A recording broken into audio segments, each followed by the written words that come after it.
Assalamualaikum warahmatullahi wabarakatuh. Perkenalkan, nama saya Raihan Maulana dari kelas 4F. Di sini saya akan menjelaskan tentang kepemimpinan perempuan menurut perspektif hadis, yang mana ini dalam memenuhi tugas UTS mata kuliah hadis terbawi yang diampu oleh Ibu dosen Hajah Debibik. Baik, langsung saja. Berikut adalah hadis tentang kepemimpinan perempuan, yang mana bunyinya ialah Haddatsana Utsman bin al-Haythami haddatsana Aufun anil Hasani an Abi Bakrah qala laqad nafa'ani Allahu bi kalimatin sami'tuha min Rasulillahi sallallahu alaihi wasallam ayyamal jamali ba'dama kidtu an alhaqu bi ashabil jamali fa uqatila ma'ahum qala lamma balagha Rasulullah sallallahu alaihi wasallam ahla farisa qad malaku alaihim binta Kisra qala la yufliha qaumu walau amrahum ra'ah. Hadis riwayat Bukhari yang artinya dari Utsman bin Haytham, kemudian dari Auf, dari Hasan, dari Abi Bakrah berkata, Allah memberikan manfaat kepadaku dengan sebuah kalimat yang kudengar dari Rasulullah SAW pada hari menjelang perang Jamal. Setelah aku hampir membenarkan mereka, yaitu Ashabul Jamal, dan berperang bersama mereka ketika sampai kabar kepada Rasulullah SAW bahwa bangsa Persia mengangkat putri Kisra sebagai pemimpin. Beliau bersabda, tidak akan beruntung suatu kaum yang menyerahkan urusan mereka kepada wanita. Hadis riwayat Bukhari. Kemudian dalam hadis ini terdapat yang namanya matan, sanad, rawi, dan mukharij. Yang dinamakan matan ialah isi dari hadis tersebut. Sanad adalah runtutan para perawi yang terdapat dalam hadis tersebut. Kemudian mukharij adalah perawi terakhir yang meriwayatkan hadis tersebut. Dapat kita lihat dalam hadis ini ialah sanadnya merupakan runtutan perawinya ialah dari Utsman, kemudian Utsman dari Auf dari Hasan, Hasan dari Abi Bakrah, dan kemudian Abi Bakrah pun berkata dari Nabi. Nah, kemudian kemudian penjelasan syarah hadis. Hadis ini diriwayatkan oleh Imam Al-Bukhari, salah satunya dalam Kitabul Fitan. Bagian pembahasan tentang konflik atau fitnah. Kitabul Fitan berarti terdapat dalam kitab Fitan, yang mana pada bagian pembahasan tentang konflik atau fitnah. Selain diriwayatkan dalam Sahih Bukhari, hadis ini juga diriwayatkan dalam Musnad Ahmad bin Hambal, Sunan At-Tirmizi, Musnad At-Tabrani, juga Sunan An-Nasa'i.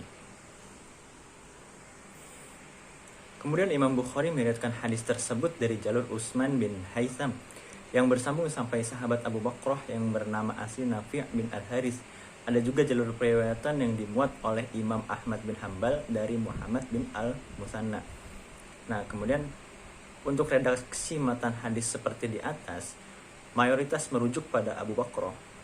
Secara status hadisnya sendiri, para ulama menyepakati bahwa ia berkualitas sahih. Nah, baik, selanjutnya itu adalah asbabul wurud. Nah, asbabul wurud ini adalah sebab diturunkannya hadis tersebut oleh Abu Bakrah adalah ketika terjadinya konflik politik yang terjadi antara kubu Sayyidah Aisyah dan Sayyidina Ali bin Abi Thalib yang menjadi pemicu perang Jamal pada tahun 36 Hijriah.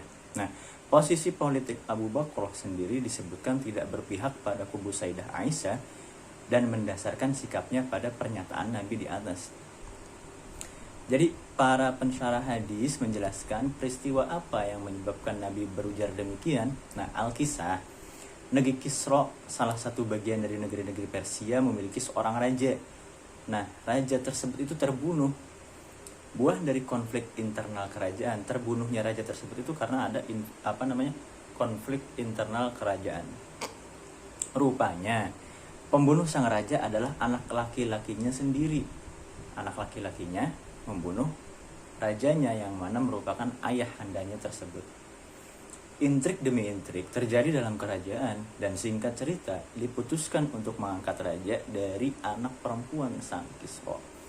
Jadi anak perempuannya itu diangkat menjadi seorang raja karena kematian sang ayahanda atau raja tersebut kan disebabkan oleh dibunuhnya raja tersebut sama anaknya, yang mana anaknya itu membunuh ayahandanya yang berkedudukan sebagai raja. Maka diangkatlah anak perempuan sang raja tersebut menjadi pemimpin. Sayangnya anak perempuan Kisra ini kurang sukses memimpin kerajaan. Banyak diskusi tentang sebabnya. Ada yang menyebut inkompetensi, ada juga yang menyebutkan bahwa kemunduran kerajaan itu adalah akibat Kisra menyobek surat dakwah dari Nabi. Maka ia kualat dengan terjadinya intrik dalam istana, serta terpaksa anak perempuannya yang menjadi raja, dan doa Nabi mengenai kemunduran kerajaan tersebut pun terkabulkan. Demikian kurang lebih keterangan dalam Irsyadus Sari, Syarah Sahih Al-Bukhari, karya Imam Al-Qotolani, dan Tuhfatu Ahwazi, Syarah Sunan At-Tirmizi, karya Imam Al-Mubarakfuri. Baik, kemudian ada pendapat para ulama mengenai diskusinya dalam syariat. Syekh Muhammad Al-Aini dalam Umdatul Qari Syarah Sahih Al-Bukhari mengutip pendapat jumhur ulama tentang istinbat hadis tersebut. Pendapatnya ialah perempuan tidak dapat menjadi sebagai qadil atau hakim.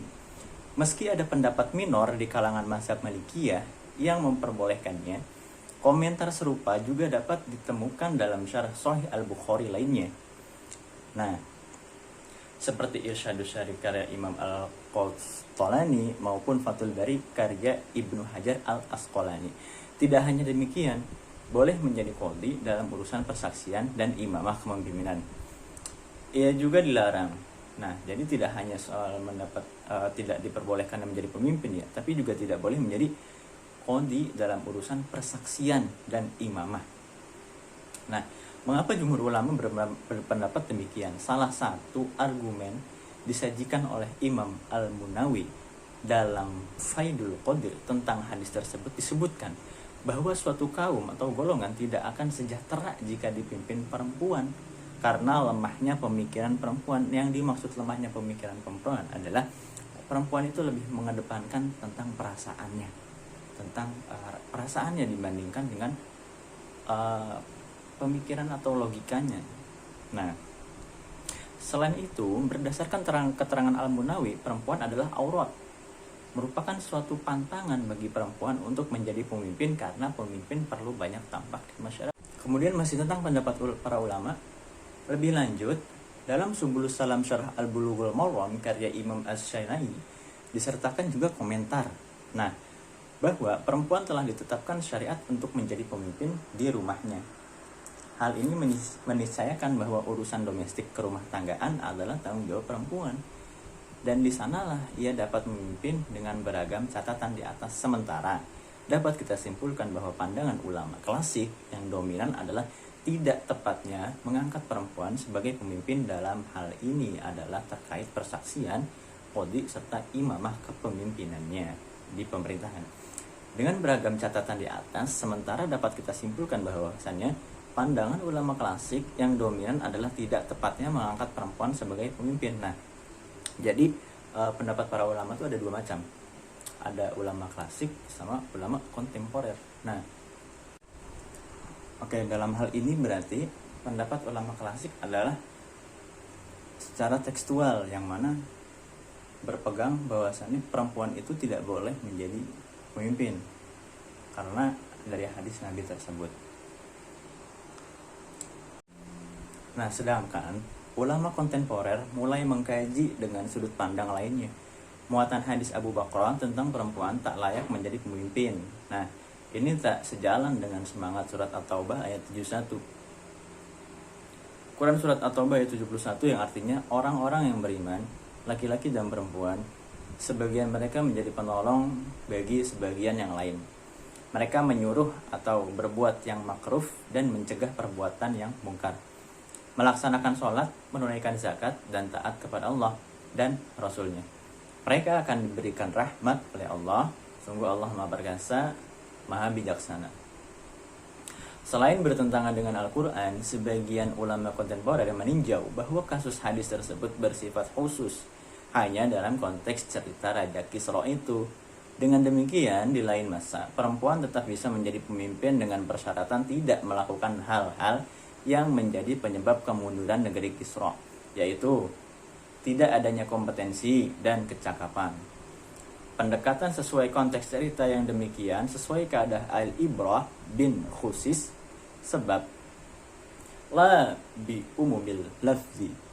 Meskipun pernyataan Nabi Muhammad merujuk pada perempuan secara umum, namun ia hanya dimaksudkan untuk kisah negeri Kisra itu. Nah, terkait tawaran kaidah pemahaman ini, ulama pun berbeda pendapat. Jadi pendapat ulama klasik dengan ulama kontemporer itu berbeda. Kalau ulama kontemporer menilai dari kontekstual, yang mana pada konteksnya hadis tersebut itu hanya berlaku pada kerajaan Kisra itu, dan itu pun dengan catatan perempuannya tidak ada kompetensi dan kecakapan dalam memimpin. Nah, jadi nilai pendidikan yang dapat kita ambil dalam hadis pembahasan kepemimpinan perempuan menurut perspektif hadis tersebut adalah dari kesimpulan hadis, ayat Quran, serta pendapat para ulama tersebut bahwasannya perempuan tetap boleh menjadi pemimpin dengan catatan seorang perempuan tersebut memiliki kecakapan yang baik, kompetensi, serta wibawa untuk menjadi seorang pemimpin. Sehingga tidak perlu merasa takut atau ragu bagi seorang perempuan untuk menjadi pemimpin. Yang mana yang harus dipersiapkan adalah sebuah kompetensi, kecakapan, dan keahlian-keahlian yang lainnya untuk bisa memimpin suatu apa yang dipimpinnya. Nah, baik, mungkin cukup sekian dari saya. Kurang lebihnya mohon maaf. Ihdinas siratal mustaqim. Wassalamualaikum warahmatullahi wabarakatuh.